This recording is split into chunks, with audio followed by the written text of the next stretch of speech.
शंकराचार्य मध्यमाम् अस्मदाचार्य पर्यन्ताम् वंदे गुरु परंपराम्। धर्म की अधर्म का प्राणियों में विश्व का गो माता की गंगा माता की मनसा देवी की माया देवी की नंदी देवी की सभी संतों की सभी भक्तों की सभी संसदों की एक आग्रह है कि जो जितने सांसद बैठे हैं इसमें वो सभी लोग एक जगह बैठ जाएं और बैठ करके चूंकि ये संसद है जो लगी है यति नरसिंहानंद गिरी जी महाराज के नेतृत्व में मंच पर विराजमान अन्यान्य संत वृंद स्वामी प्रबोधानंद गिरी जी महाराज, महामंडलेश्वर रुपेंद्र प्रकाश जी महाराज, स्वामी दर्शन भारती जी महाराज, महामंडलेश्वर अन्नपूर्णा भारती जी, अर्चना गिरी जी महाराज। अभी महाराज जी को सुन रहे थे हम लोग, इतनी अच्छी योजना बनाया महाराज जी ने, आपके चरणों में मैं प्रणाम करता हूँ। ऐसे संत बहुत कम है। वैसे कुंभ में तो उत्सव मूर्तियां बहुत बड़ी बड़ी दिखती हैं, आप लोगों ने देखा होगा, बड़े बड़े मंडलेश्वर, बड़े बड़े रथ, क्या क्या सब दिखता है। लेकिन जब धर्म से लड़ने की बारी आती है तो मुट्ठी भर संत हैं और संत सब इस मंच पे उपस्थित हैं।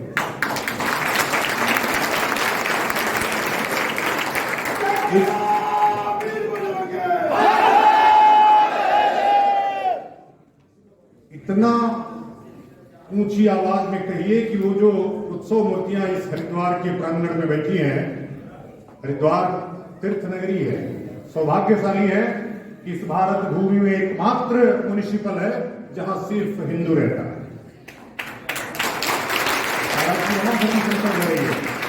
यहां कोई मुसलमान नहीं है, मुसलमान आ भी नहीं सकता, रह भी नहीं सकता, व्यापार नहीं कर सकता, प्रवेश वर्जित है। ऐसे पूज्य मालवीय जी के चरणों में मैं यहां से प्रणाम निवेदित कर रहा हूं। 1915 की, हालांकि आज तो हिंदू महासभा बिखर गई है, लेकिन 1915 की जो हिंदू महासभा उस कुंभ में जो मांग रखी गई वो मांग आज भी जारी है। मैं बार बार इस बात को कहता हूं, यति जी महाराज कई बार बिगड़ जाते हैं, क्योंकि यह संसद है, अपनी अपनी बातें रखने की सबको स्वतंत्रता है, सबको स्वतंत्रता है, अपनी बात रखिए। मैंने महाराज जी से आग्रह किया है कि 3 दिन बाद इस मंथन से जो अमृत निकलेगा वो धर्मादेश होगा, और वह धर्मादेश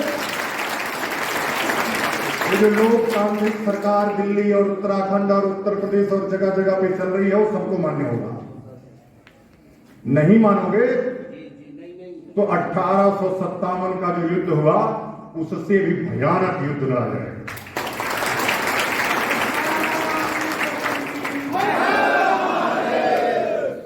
हमारे पास तो यति नरसिंहानंद जैसा अर्जुन है, कृष्ण की खोज जारी है, कृष्ण की खोज जारी है, और कृष्ण नहीं मिलेगा तो अर्जुन ही कृष्ण के रूप में नेतृत्व करेगा। मैं इन बातों को इसलिए आपके समक्ष रख रहा हूं,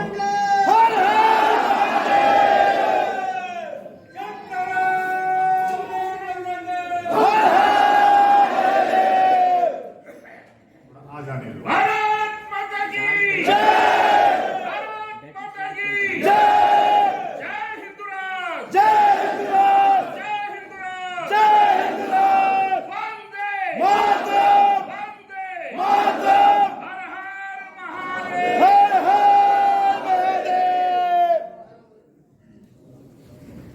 बीच बीच में जो इस्लामिक षड्यंत्र है वो चलते रहेंगे, लाइट जाती रहेगी, उससे घबराओ मत। आवाज वैसे भी हम लोगों की बहुत बुलंद है, तो यहाँ से कहीं तक चली जाएगी। अभी मैंने महाराज जी एक मांग रखा है, आप सबके समक्ष भी रख रहा हूँ, क्योंकि यह संवैधानिक संविधान दिखाई देने वालों के लिए यह संवैधानिक रूप से हिंदुओं की धर्म नगरी है, तीर्थ नगरी है। हर साल 25 दिसंबर को इस शहर में क्रिसमस मनाया जाता है। मैंने कहा क्रिसमस नहीं मनाया जाएगा, ईद नहीं मनाई जाएगी।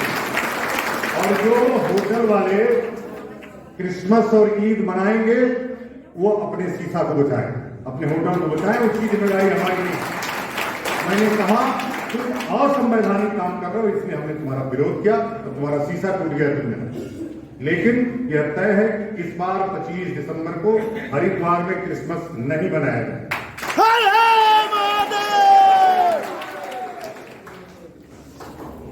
मैं जो इस्लामिक भारत है उसकी कल्पना मात्र से आपका शरीर सिहर जाता होगा। महाराज जी ने जो खाका रचा है और जो बताया है उसका उदाहरण आपने अफगानिस्तान में भी देखा। इनके 72 फिरके हैं। इन 72 फिरके एक दूसरे को काफिर कहते हैं। अब पता नहीं काफिर कौन है, जिसको ये पता ही नहीं कि काफिर कौन है, ऐसे निर्बुद्धियों से, ऐसे बुद्धिहीनों से जो युद्ध की घोषणा हुई है वह घोषणा सामान्य नहीं है। अभी सुबह 2 वीर लड़के हमारे आश्रम आए थे, सुदर्शन वाहिनी के प्रमुख आजाद विनोद और दीपक सिंह। मैं चर्चा कर रहा था, बच्चे दोनों अभी एक छोटे से मामले में सरकार ने, हिंदूवादी सरकार ने जेल भेज दिया। वैसे हम लोग तो दलगत राजनीति से ऊपर है। मैंने महाराज जी को बार बार कहा है कि दलगत राजनीति से ऊपर उठ करके ही जब हम काम करेंगे तो जो हिंदू राष्ट्र होगा वो दलियों में बटा नहीं रहेगा और संत सबका होता है। हम कांग्रेस के हैं, भाजपा के हैं, सपा के हैं, बसपा के हैं, सबके हैं। हमको सबको आशीर्वाद देना है, लेकिन समर्थन उसी का करना है जो हमारी छोटी भी बात सुनता है।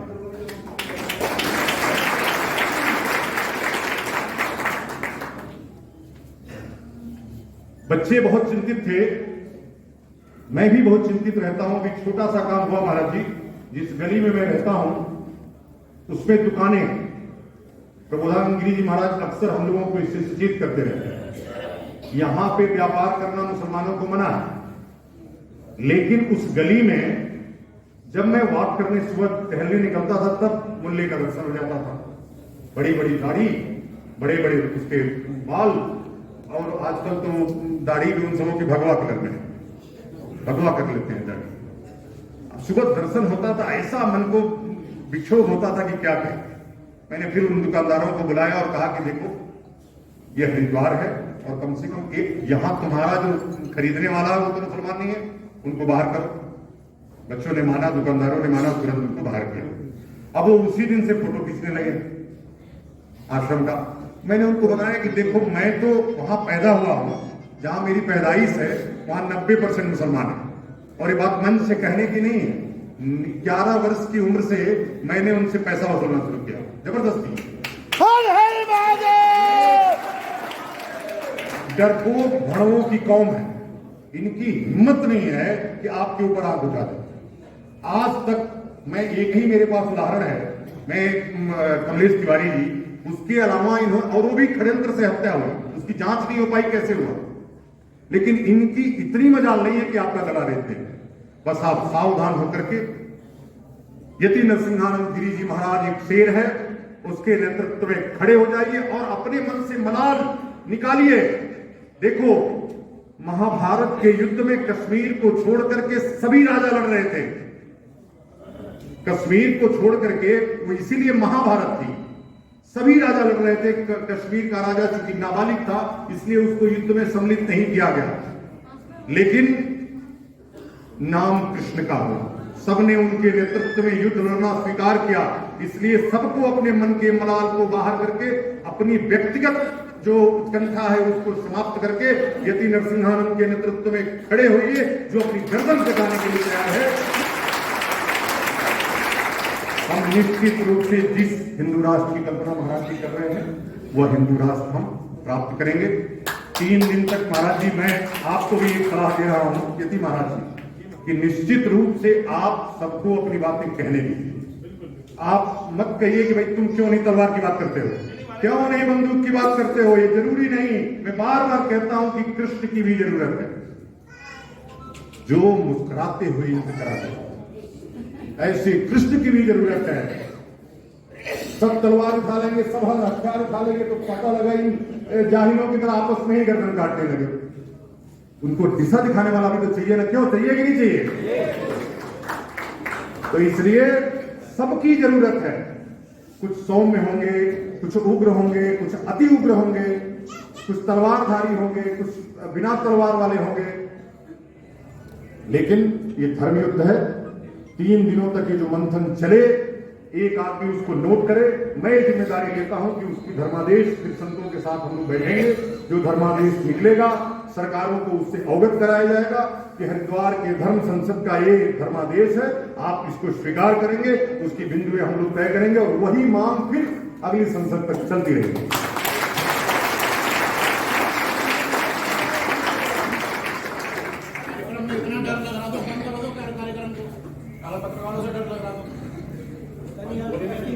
आ जाओ पत्रकारों से, तो पत्रकार तो सभी हिंदू हैं।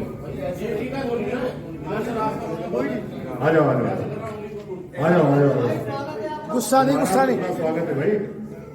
यही सब तो युद्ध लड़ रहे हैं हम लोगों के पक्ष में। भैया सुनो, इनकी भी तो अपनी ड्यूटी है भाई। चलिए, खतरा तो यहाँ पे भैया है ही। खतरा है भाई, बिल्कुल। देखो तमाम तुम लोग ये सब जानते हैं हमारा खतरा है यहाँ पे। बिल्कुल सही। वो अपनी ड्यूटी कर रहे हैं, उनको इसीलिए हम लोगों की सुरक्षा में भी लगाया गया है। सरकार ने दिया, अरविंद प्रकाश जी महाराज को तमाम धमकियां आती हैं, यति जी महाराज को धमकियां आती रहती हैं। यहाँ जो एक शब्द बोले वो धमकी देंगे, धमकी देने वाले, ठीक है। दूसरा मैं ये कह रहा हूं, तमाम लोग इसमें अखाड़ों से जुड़े हैं और अखाड़ों को भी यहाँ पे इस मंच पे मेरे ख्याल से तमाम अखाड़े के लोग आए हैं ना, लेकिन समस्त अखाड़े के लोग आए, ऐसी हम सब जाएं, उन लोगों को बुलाएं। कुछ लोग आमंत्रण के बिना ऐसे मरे जा रहे हैं, उनको आमंत्रण दें और उनको बुला करके सबको बैठा करके हम लोग ये जो धर्मादेश बनेगा वो सबके सहमति से बनेगा। जितने हिंदू संगठन यहाँ पे उपस्थित है सबकी सहमति और सबका उसमें सिग्नेचर होगा। मैं अपनी बातों को 3 दिन बोलूंगा और तैयार करके आऊंगा, और क्या कहना है अभी तो मुझे सुनना है। सबको सुन करके जो बात निकलेगी उसको हम सब आपके समक्ष रखेंगे। उस पूरे धर्मादेश को मीडिया को भी देंगे। मैं इन बातों के साथ इस धर्म संसद को 3 दिन चलने की अपनी शुभकामना प्रेषित करता हूं। पूज्य संतगण के चरणों में अपना प्रणाम निवेदित करता हूं। ओम नमो नारायण। हर हर